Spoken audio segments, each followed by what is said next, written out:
ঘুমানোর আগে একটা গোপন আমল বইলা যায়।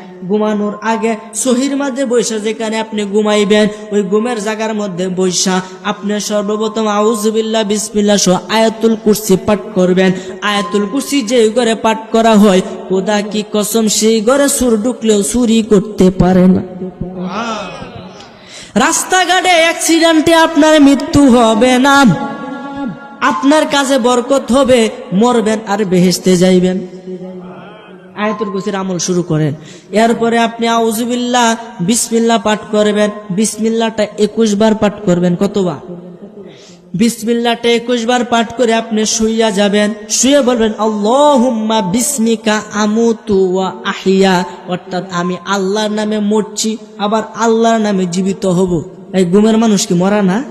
এই ঘুমের মানুষ কিন্তু মরা, ডাকলেও কিন্তু সারা পাইতেন না। কথা কোন ঠিক কিনা?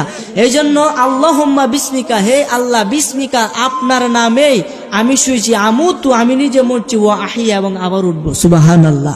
অর্থাৎ আল্লাহর নামে মরতেছেন, আল্লাহর নামে উঠবেন। মরা মানে ঘুম, এটাকে ঘুম বোঝাইছে যে আমি আল্লাহর নামে ঘুমাইতেছি আবার আল্লাহর নামে সজাগ হব। এই বলে ডান কাতের মধ্যে শুইয়া আপনি কি করবেন? লা ইলাহা ইল্লাল্লাহু মুহাম্মাদুর রাসূলুল্লাহ সাল্লাল্লাহু আলাইহি ওয়াসাল্লাম